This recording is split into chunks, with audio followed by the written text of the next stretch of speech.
जमाना था, हम गुजरात गए थे। गुजरात गए थे और 5 साल रहे थे। परिवार से दूर, पत्नी से दूर, अकेले रहते थे। खुद बनाते थे, खाते थे, जैसा बनता था पकाते थे। रहते थे एक कमरे में जो सारी जगह से छूटा था। बरसात में दिन बड़ी मुश्किल से गुजरते थे, ऐसा होता था। मगर हम रहते थे वहीं, प्यार से बंधे हुए हैं। अब आप पूछेंगे कि ये प्यार से बंधे हुए चूते हुए कमरे में रहने की क्या विसात, हम बताते हैं आपको। तो जनाब, जिस कमरे में हम रहते थे वो मकान मालिक हमारे बहुत अच्छे थे। भगवान दादा नाम था उनका। अब तो भगवान को प्यारे हो गए, मगर बहुत अच्छे थे। हर 1 तारीख को फटाक से दरवाजा खटखटाते थे। हम दरवाजा खोलते थे और वो किराया मांगते थे। मगर दिल के बहुत अच्छे थे। उनकी बहू, उनका बेटा हमारी तीमारदारी में लगे रहते थे। कभी हमें कुछ चीज की जरूरत हो, तुरंत हाजिर कर देते थे। उनके सामने जिनने ये कमरा हमें दिलाया था, दीपक भाई, हमारे भाई से बढ़कर, और माँ से बड़ी भाभी हमारी नीता बेन रहती थी। दोनों अब भी है, थी नहीं कहता, मगर उस समय वो मेरी जो सहायक थी, उनने जो हमारी सहायता करी, हमारा ख्याल रखा, अपने नेह से हमें बांध रखा, जीवन पर्यंत नहीं भूलूंगा। मैंने गुजरातियों को पाया है बहुत सहज, सरल, स्नेहिल और बहुत ममत्व से भरे। आपसी सौहार्द उनमें बहुत होता है। जिसको वो चाहते हैं उसे आसमां पे बिठा देते हैं। तो सावन ने मुझे भी आसमां पे बिठा दिया। एक सूटकेस लेके गया था, वो कमरा उनने सजा दिया, पलंग ला दिया, बिस्तर ला दिया, किचन में गैस से लेके बर्तन सजा दिए। ऐसे आप कल्पना नहीं कर सकते उनने मेरे लिए क्या क्या किया। मैं 5 साल रहा उन्हीं के भरोसे, उन्हीं के प्यार में। मैंने कैसे काट दिए मुझे पता नहीं चला। उनकी प्रेम की भाषा मैं सब जगह गाता हूँ, बताता हूँ गुजराती कितने अच्छे होते हैं, कितने महान होते हैं, कितना नेह करते हैं। जो सच्चा होता है, सच्चे आदमी की वो कदर करना जानते हैं। इसलिए आप देख तो रहे हैं इस देश का प्रधानमंत्री, वो भी गुजराती। चलिए एक बात और बताता हूँ। जहाँ मैं रहता था उस जगह का नाम था जनता कॉलोनी। वो थी बारडोली में सरदार पटेल की जन्मभूमि।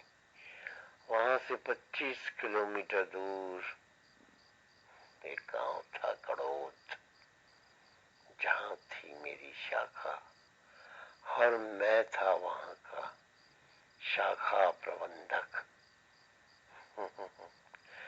जबलपुर मध्य प्रदेश से भेजा गया।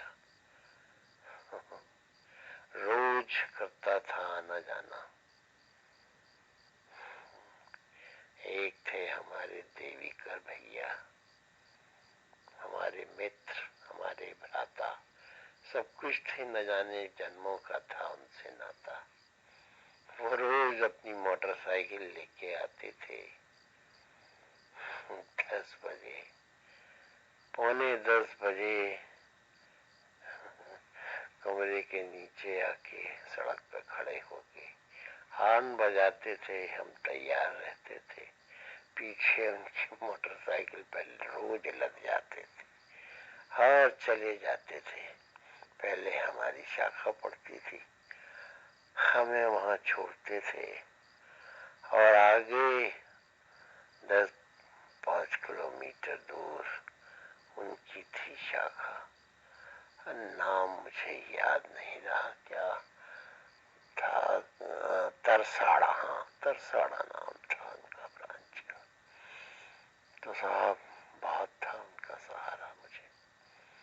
मैं अपनी शाखा में जाके बैठ जाता था, काम शुरू हो जाता था। काम तो पहले से शुरू रहता था।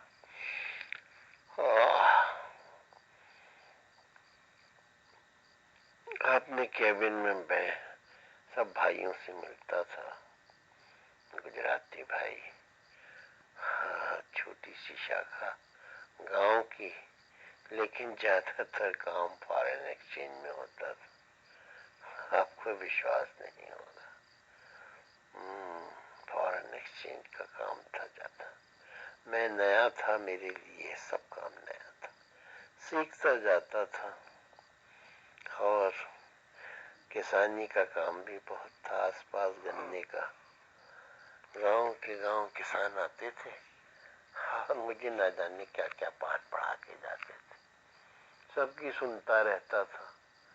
सुनना मुझे ज्यादा आता था, बोल नहीं पाता था। इस तरह रोज कोई ना कोई आके अपनी दिल की बातें बताता था और बहुत कुछ पाठ मुझे पढ़ा के जाता था। रोज ये मेरा क्लर्क था, एक नाम था उसका राणा। राणा, जैसा नाम वैसा काम। राणा सुन के लगता है ना दमदार आदमी होगा। हाँ साहब दमदार था वो। मेरे जैसा ही गंजा था, सर पे बाल नहीं थे। हाँ मगर काम बहुत अच्छा करता था। मैं निश्चिंत रहता था, सब कुछ संभाल लेता था। एक दिन वो मेरे कैबिन में आया, बैठा था मैं, वो भी बैठ गया सामने। कहने लगे साहब, मैंने कहा बोलो राणा भाई क्या बात है? बोले एक बात आपको कहनी है। मैंने कहा क्या बात कहनी है, बोलो। बोले आपसे मुझे एक शिकायत है। मैंने कहा क्या शिकायत है? शिकायत ये है कि आप चुप रहते हो, बोलते कम हो। मैंने कहा ये तो मेरी जन्मजात आदत है भाई, क्या करूं?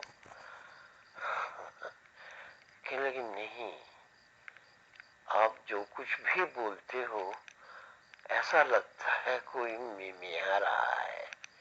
मैंने कहा ये क्या हो गया भाई, मिमिया रहा है मतलब मैं मिमियाता हूँ? कहने लगे हाँ ऐसा ही लगता है। आपका मिमियाना जो है सामने वाले को प्रभावित नहीं करता, बहुत, मुझे तो बिल्कुल नहीं भाता है। एक हमारा शाखा का प्रबंधक जिसका रिकॉर्ड इतना अच्छा है, वो अपनी बात से सामने वाले को प्रभावित न कर पाए, ये मेरे लिए नहीं अच्छा है। मैंने कहा फिर? कहने लगे साहब अपनी टोन बढ़ाओ। मैंने कहा टोन कैसे? कहने लगे देखिए मेरी बात, मेरी आवाज में ही इतनी तेज है कि आदमी, मैं बोलता हूं तो सुनना पड़ता है ना। 4 लोग खड़े हैं, आपने बोलना शुरू किया और चारों का ध्यान आपकी तरफ हो जाए, उसको कहते हैं, उसको वक्ता कहते हैं।